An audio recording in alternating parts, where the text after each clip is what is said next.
Hey, I'm Jamie Nugent, and I'm the animator of Our Story. Our Story as a whole was very fun to animate. Being very visual animation, it includes not just rotoscoped footage, but other forms of animation with the use of cameras in and out of After Effects. This includes frame-by-frame 2D, hand-drawn stop motion, live action with a mix of animation, kinetic typography, and even flipbook animation. If you've watched Our Story, you'll know that it's actually a very personal piece. I wanted to convey a message in the form of a spoken word poem to outline common traits and essentially raise awareness for Asperger's syndrome. The way that it's spoken and lyrically written makes it overall a very heartwarming animation, saying that nobody should be considered weird or different, although weird is good sometimes. The animation is jam-packed full of symbolism, ranging from personal thoughts and how autism affects me, to how others see the spectrum. Starting with the visuals, even since my very first thoughts on the major project, I wanted to create a highly visual piece, even titling my dissertation on enhanced art forms. This was because some of us, especially those with Asperger's syndrome, struggle to understand something by just hearing audio alone. Radio stations bore me, and I sometimes can't even figure out the simplest meaning behind a good song. From a simple walk in the park to visiting science museums in London, I've gathered research and been inspired to animate so many things. The walk in the park was originally meant to be a rotoscoping test, but the one scene of a crow flying away actually looked so cool I decided to include that in my final piece. My poem should connect with the majority of those with Asperger's syndrome. Carrying out research, I was able to find the most common traits, compared them with mine, and write the poem, so it appeals to everyone. The introduction is a book opening up to a page with a title saying, "My Story." The same will appear at the end of the book, closing, but you might have noticed that it actually says "Our Story" instead. I chose to change this for the ending to show that throughout every line of the poem I don't want anyone to be read differently, so is therefore a poem for everyone, not just myself. As well as the first, this was actually the scene that took the longest to animate, because I decided to animate it at 24 frames per second. I made a time-lapse video of this, which was originally 10 hours of rotoscope, just for the book opening. The animation to this scene was also rotoscoped.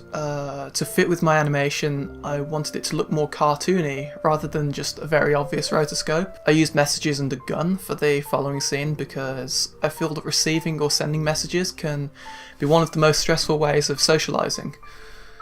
Not knowing what the other person sounds like or how they type a message can really confuse me sometimes. Even more so with sarcasm.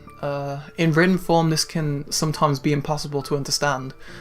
This is why I chose a gun to rotoscope and pop the message bubbles, as it can feel like a bullet to the brain with the awkwardness of a situation when you can't understand sarcasm.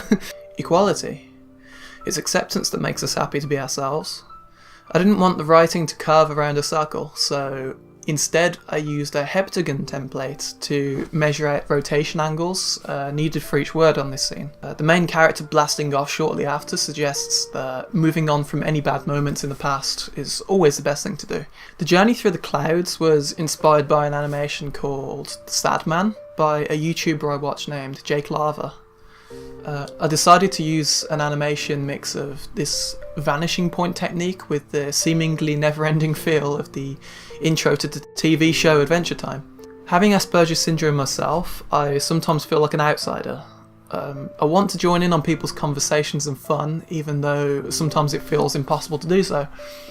The sunny day scene has a strong meaning to it. What you thought was just a random squiggly line in the clouds is in fact a rotoscoped audio waveform.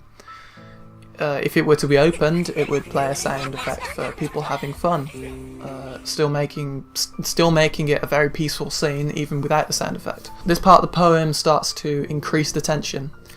Animated so it slowly changes colour to black and white tones, the voice recording also sounds more angry. I made the psychedelic effect using fractals in After Effects. I made a couple tests of this beforehand, but the simplistic symmetric fractal still appealed to me the most, as it gives a lot of depth when combined with my earth drawing.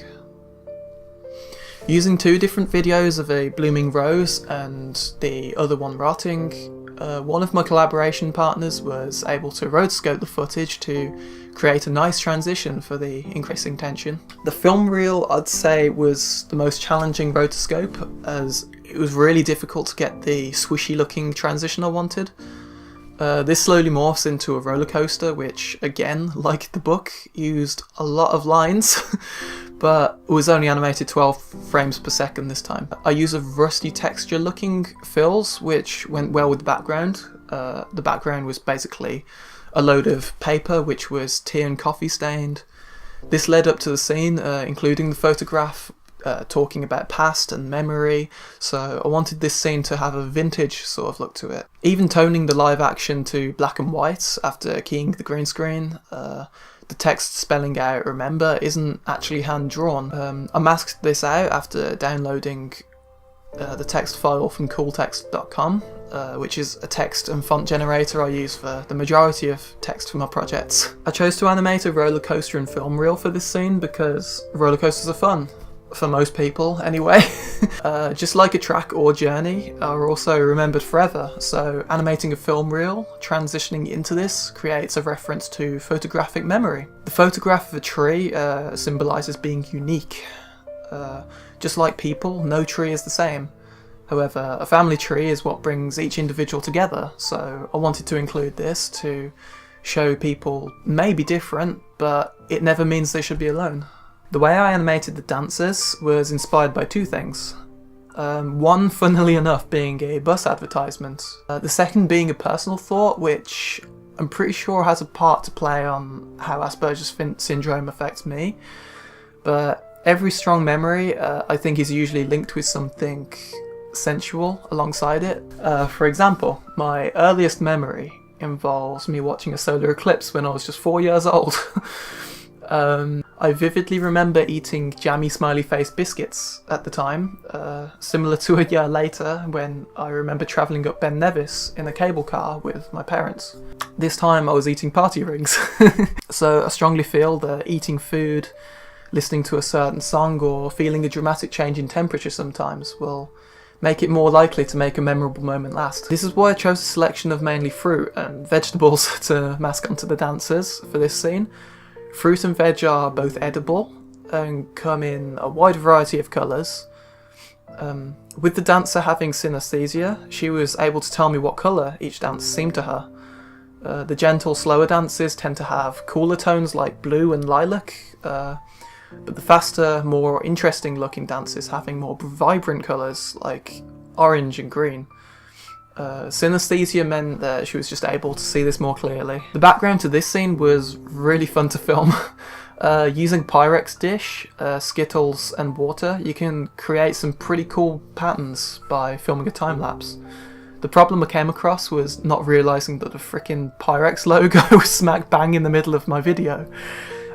Luckily, the photograph transition covered it perfectly, so I didn't actually have to buy more Skittles to film it again. The music video to Thumper by Enter Shikari is rotoscoped in a very sketchy looking style to make it look more powerful. To make my next scene stand out well against the Hessian background, I decided to make my next rotoscope very sketchy looking too.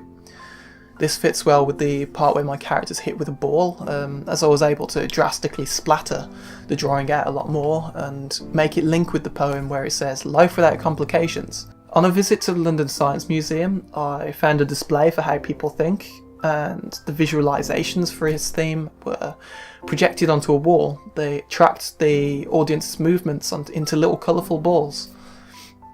This seemed really interesting for me, and I think that using a simple form of shapes to animate something can make it look more pretty and peaceful. I tested this technique on a couple of images of a bird, then actually decided to further take this to my final project by animating a thumbs up. I wanted the overcoming our fears scene to have the really strongest point in my animation, having the most energetic visuals as well as animating to the most climatic part of the poem. Therefore I used lots of techniques all in one go. The kinetic typography, keyframe animated spider webs, 3D layers for camera shakes, and then more rotoscoping to animate the spiders.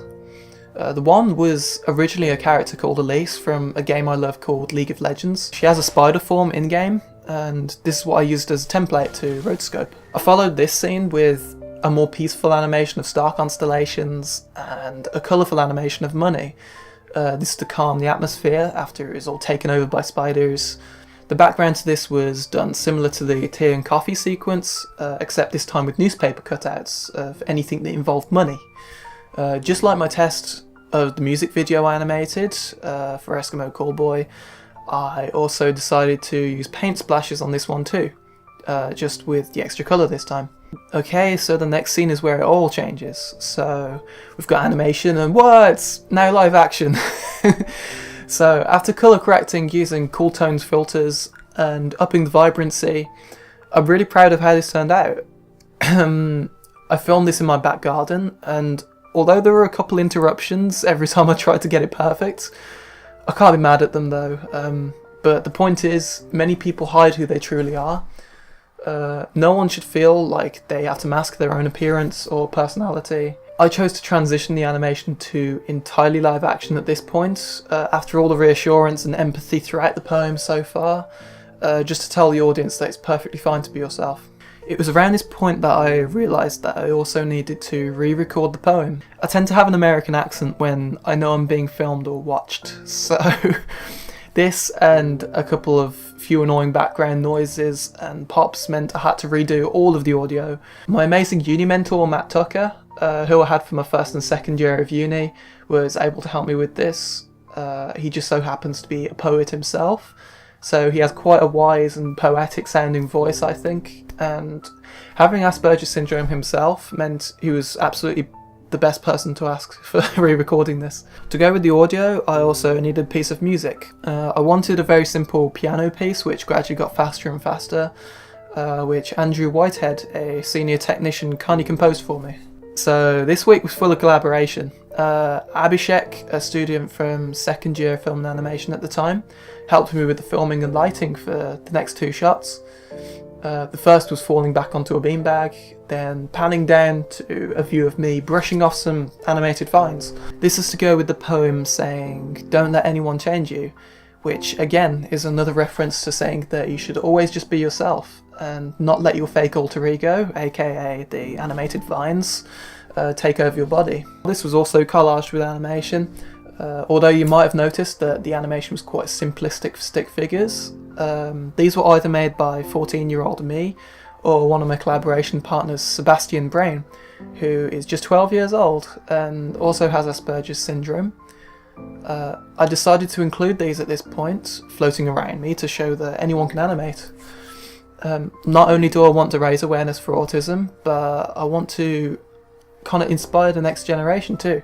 During this week I also contacted a couple places asking if I would be able to screen my film. One of them being my youth club, who said they would actually love to have me screen it. I did a little talk about my animation too, and everyone loved it. Over the course of the last couple of weeks before deadline, I put together an installation for the grad show. Everyone was given a piece of scaffolding to display work, so I decided to use mine as a table for the Mac, business cards and RVJ display.